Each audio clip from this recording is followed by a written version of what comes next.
Hello नमस्कार मित्रांनो, मी पवन देशपांडे तुमचं आपल्या यूट्यूब चॅनलमध्ये सहर्ष स्वागत करतो. कॉम्प्युटरवरची सिरीज आपल्याला सुरुवात करायची आहे. त्या सिरीजचा पहिला सिरीगणेशा जो आहे तो 2023 मध्ये संगणक या टॉपिकवर हायकोर्टात कशा पद्धतीचे प्रश्न विचारले होते यापासून आपण करणार आहोत. मित्रांनो, संगणक हा असा विषय असणार आहे जो तुम्हाला 10 पैकी 7 पेक्षा जास्त मार्क मिळवून देऊ शकतो. जर प्रॉपर तुम्ही तयारी केलात तर त्याच्यामध्ये तुम्हाला आउट ऑफ देखील मार्क मिळू शकतात. ओके, मग या टॉपिकवरती 2023च्या परीक्षेमध्ये कशा पद्धतीने प्रश्न विचारले होते, कोणत्या टॉपिकवरती प्रश्न विचारले होते, बेसिक कसे होते, ऍडव्हान्स कसे होते, हे सगळ्या गोष्टीचं आज मी तुम्हाला सार सांगणार आहे.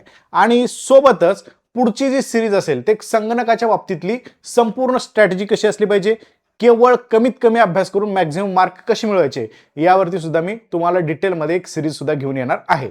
चला वेळ न वाया घालता डायरेक्ट सिरीजला सुरुवात करूयात. आजचा टॉपिक आहे 2023 कॉम्प्युटरमध्ये म्हणजे संगणकमध्ये कोणत्या टॉपिकवर प्रश्न विचारले होते आणि ते टॉपिक आपल्याला पक्क मित्रांनो या ठिकाणी करायचं आहे. याच्या आधी हायकोर्टाची जी परीक्षा झाली होती त्याबद्दलचं हे अनालिसिस तुम्हाला इथं मी देणार आहे. ओके, चलो तर स्टेप बाय स्टेप एक एक गोष्टी कव्हर करूयात आपण. सर्वात महत्वाची गोष्ट, आपलं संगणकावरचं जे की टोटली बॉम्बे हायकोर्टाला फोकस्ड असेल असं पुस्तक मार्केटमध्ये आलेलं आहे. हे पुस्तक तुम्ही ऑनलाईन पण ऑर्डर करू शकतात. मी माझ्या टेलिग्रामला लिंक शेअर केली आहे. त्या टेलिग्रामवरील लिंकवरून तुम्ही हे पुस्तक ऑर्डर करू शकतात किंवा कोणत्याही दुकानात 2 ते 3 दिवसात महाराष्ट्रातल्या सगळ्या दुकानामध्ये हे पुस्तक अवेलेबल होईल. तर 2-3 दिवसानंतर तुम्ही पुस्तक डायरेक्टली शॉपमध्ये जाऊन सुद्धा घेऊ शकतात.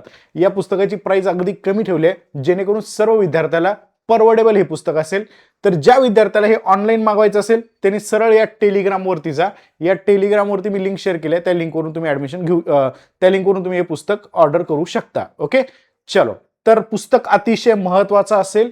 यामध्ये संगणक डिटेलमध्ये टाकलेला आहे आणि जेणेकरून तुमचे मॅक्झिमम मार्क ह्याच्यामध्ये कव्हर होऊ शकतील. ओके, चलो ठीक आहे. तर पुढचा पॉईंट, सोबतच आपली बॉम्बे हायकोर्टाची बॅच देखील चालू आहे ज्यामध्ये माझं मॅथ शिकवण्यास सुरुवात केलेलं आहे मी लेटेस्टमध्ये. तर पूर्णतः ह्याची जी लेवल असेल ही लेवल थोडीशी हायकोर्टपेक्षा जास्त असेल जेणेकरून तुम्हाला हायकोर्ट भरतीमध्ये आउट ऑफ स्कोअर करता येईल मॅथ रिझनिंगमध्ये. ही बॅच देखील तुम्हाला अतिशय महत्त्वाची असणार आहे. अगदी कमीमध्ये या बॅचेस असतात, तुम्ही सगळ्या बॅचेस जाऊन घेऊ शकतात. सोबत या बॅचेसमध्ये मी तुम्हाला एवढ्या मोठ्या प्रमाणात टेस्ट सिरीज देणार आहे की त्या टेस्ट सिरीज सॉल्व्ह केलं तर तुम्हाला बाकी कशाची प्रॅक्टिस करण्याची गरज पडणार नाही. ओके, तर गो अँड व्हिजिट टेलिग्रामलाच या बॅचची पण लिंक मी शेअर केली आहे. चलो आता बॉम्बे हायकोर्टमध्ये कॉम्प्युटर हा जो टॉपिक आहे या टॉपिकवरती 10 मार्क असतात. म्हणजे 10 प्रश्न 10 मार्कला विचारले असतात. ह्याचा ओव्हरव्ह्यू थोडक्यात द्यायचा प्रयत्न मी करतो. टोटल मार्क आहे 10, प्रत्येक प्रश्नाला 1 मार्क असतो. ओके, आणि प्रश्न जे असतात ते MCQ टाईपचे असतात. ओके, मल्टिपल चॉईस म्हणजे ऑप्शन असतात तुम्हाला 4 आणि त्या तशा टाईपमध्ये इथं प्रश्न विचारलेले पाहायला मिळतात. ओके, याची जी लेवल असते ते इझी टू मॉडरेट असते. हार्ड लेवल परीक्षेला विचारली जात नाही. ह्याच परीक्षेला आणि कोणत्याही परीक्षेला जर तुम्ही विचारलात तर तुम्हाला हार्ड लेवल याची कॉम्प्युटरची येत नाही. इझी टू मॉडरेट या पद्धतीचे हे प्रश्न आपल्याला मोस्ट ऑफ टाइम पाहायला मिळत असतात. त्यामुळं व्यवस्थित याचा सिलेक्टिव्ह अभ्यास करणं अपेक्षित असणार आहे मित्रांनो.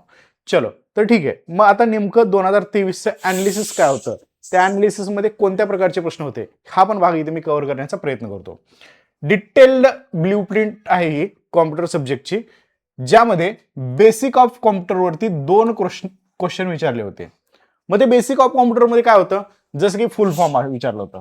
ओके, फुल फॉर्म मध्ये मग कोणतेही फुल फॉर्म येऊ शकतं. सीपीयूचं फुल फॉर्म विचारलं जाऊ शकतं, रॅमचं फुल फॉर्म, रॉमचं फुल फॉर्म, अशा पद्धतीचे फुल फॉर्म तुम्हाला विचारले जाऊ शकतात. 2 क्वेश्चन होते फुल फॉर्मवरचे, त्याचबरोबर टाईप्सवरती आणि जनरेशनवरती, म्हणजे कॉम्प्युटरच्या कोणती जनरेशन आहे, काय जनरेशन आहे, अशा टाईपचे सुद्धा प्रश्न तुम्हाला बेसिकमध्ये विचारलेले पाहायला मिळतात. हे येतं बेसिक ऑफ कॉम्प्युटरमध्ये, जो की मी पहिलाच चॅप्टर माझ्या पुस्तकामध्ये कव्हर केलेला आहे. त्याच्यातून तुम्हाला बेसिक ऑफ कॉम्प्युटर ह्या भाग बऱ्यापैकी समजून येऊ शकेल आणि त्याच्या बाहेरचा मला वाटत नाही प्रश्न विचारला जाईल कोणतीही परीक्षा असेल तरी. Okay, after it MS office वरती प्रश्न असतात वर्ल्ड एक्सेल पीपीटीच्या बाबतीमध्ये. त्याच्यावरती सुद्धा 2 प्रश्न विचारले गेले होते 2023च्या परीक्षामध्ये. यामध्ये शॉर्टकट्स असतील, फॉर्मॅटिंग असेल, एक्सटेन्शन्स असतील, हे सगळे प्रश्न याच्यात विचारलेले पाहायला मिळतात. तर हे सगळे शॉर्टकट वगैरे जे असतात ते आपल्या लेक्चरमध्ये आपले शिक्षक जे आहेत ते कव्हर करून घेतच असतात. तरी सुद्धा तुम्ही त्या पुस्तकातून शॉर्टकट जे असतात की त्या सगळ्या व्यवस्थित करून ठेवणं गरजेचं आहे. आफ्टर इट पुढचा टाईप होता, हे सगळे 2023चे बरं का. 2023चा जो पेपर झाला होता त्यातलं मी अनालिसिस काढून तुम्हाला शेअर करतोय 2023च्या पेपरचं. इंटरनेट आणि वेब टर्मिनॉलॉजीमध्ये 2 प्रश्न होते. ओके, ज्यामध्ये IP, ब्राउझर, URL, डोमेन अशा टाईपचे प्रश्न विचारले जात असतात. थोडंसं मी तुम्हाला एक प्रश्न कसे विचारले आहेत हे पण लगेच सांगणार बरं का. त्याच्यामध्ये तुम्हाला बऱ्यापैकी प्रश्नांची अंडरस्टँडिंग येईल आणि पुढची सिरीजमध्ये स्ट्रॅटेजी देणार आहे. स्ट्रॅटेजी नंतर मी तुम्हाला कशा पद्धतीनं स्ट्रॅटेजी नंतर मी तुम्हाला जास्तीत जास्त PYQ सॉल्व्ह करून घेणार आहे, म्हणजे तुम्हाला लेक्चरमध्येच भरपूर साऱ्या गोष्टी पाठवाव्या. कॉम्प्युटर अब्रिव्हिएशनमध्ये 2 प्रश्न होते, ज्याच्यामध्ये CPUचं, रॅमचं, HTMLचं, PDF ह्या सगळ्यांचे तुम्हाला लॉंग फॉर्म वगैरे असतात, ते पाठ करून ठेवायचे आहेत आणि हेच रिपिटेशनमध्ये आपल्याला विचारलेले पाहायला मिळत असतात. ओके, ऑपरेटिंग सिस्टमवरचे बेसिक जे होते त्याच्यामध्ये एक क्वेश्चन, ज्यात OS फंक्शन असेल, फाईल ऑपरेशन्स असतील, यावरचे प्रश्न विचारले जात असतात. कधी कधी हे थोडासा अवघड जात असतो प्रश्न. सायबर सिक्युरिटीमध्ये तुम्हाला एक क्वेश्चन, जसं की व्हायरस असेल, फायरवॉल असेल, सेफ ब्राउझिंग काय असतं, अशा टाईपचे जे प्रश्न असतात हे यावरती विचारलेले पाहायला मिळतात. असे टोटल मित्रांनो किती आहेत? 2 2 2 2 आणि हे 2, म्हणजे असे टोटल 10 प्रश्न 10 मार्काला तुम्हाला विचारले गेले असतात. माझं म्हणणं आहे, कितीही बेसिक पोरगा असला तरी 10 पैकी 8+ मार्क घ्या. अवघड नाहीये.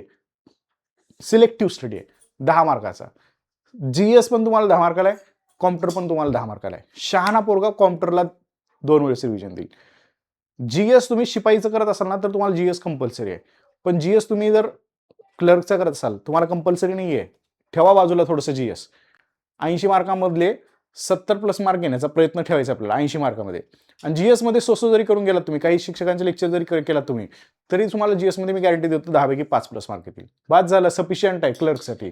मी तुम्हाला म्हणणार नाही की GS मध्ये जास्त ताना, कारण GS मध्ये तुमचे 4-5 विषय आहेत. त्या 4-5 विषयाला तुम्ही जेवढा टाइम देणार आहात प्रत्येक विषयाला, तेवढाच टाइम एका विषयाला द्या ना. हा 10 मार्क देतो तुम्हाला. त्यामुळे या 10 मार्काचं व्यवस्थितरित्या तयारी करा, मग बेस्ट तुमचा स्कोर येतो. स्मार्ट स्टडी केला तर रिझल्ट 100% आहे. स्मार्ट स्टडी करायचं. ओके, आता प्रश्न कसे विचारले होते बघा 2023 थोडक्यात मी देत आहे. जसं की what is the full form of HTMLचा लॉंग फॉर्म काय असेल, शॉर्टकट की पेस्ट आणि MS वर्डमध्ये करण्यासाठी कोणती शॉर्टकट की आहे, which of the following is not a computer virus, व्हायरसचे काही प्रकार दिले जातात आणि त्याच्यातला कोणता कॉम्प्युटर व्हायरस नाही असं विचारला जात असतो. What is the function of firewall, which device connect a computer to the internet, असे प्रश्न विचारले जात असतात, जे की आता तुम्हाला थोडंफार अवघड वाटू शकतात, पण थोडासा अभ्यास केला तर हे प्रश्न तुम्हाला इझी वाटतात आणि आरामात आउट ऑफ मार्क मारू शकता. आरामात 8+ मार्क मिळवणं काही अवघड टास्क नाहीये आणि हेच टास्क तुमच्या सगळ्यांचे असणं अपेक्षित आहे. समज रहे हो? काही जर डाऊट असतील कॉम्प्युटरच्या बाबतीतले तर कमेंट बॉक्समध्ये टाका, त्या डाऊटचं मी उत्तर देण्याचा प्रयत्न करतो बाबा. ओके, चलो, एकंदरीत मी तुम्हाला सगळं सांगितलं. हा एक पेज जो आहे, ह्या पेजला स्क्रीनशॉट मारून ठेवा, जेणेकरून तुम्हाला थोडंसं या पेजवरच्या प्रश्नांना जास्त फोकस करता येईल. ओके, चलो भाई, डन है, एकदम डन है. ओके, फिर से जॉईन होना है हायकोर्ट बॅच, मोस्ट इम्पॉर्टंट. आणि दुसरी गोष्ट, या बुकची लिंक सुद्धा मी माझ्या टेलिग्रामला शेअर केली आहे. काही दिवसात तुम्हाला हे बुक सगळ्या बुक स्टॉलवरती भेटून जाईल. ओके, चलो, तर छान अभ्यास करा बॉम्बे हायकोर्टचा.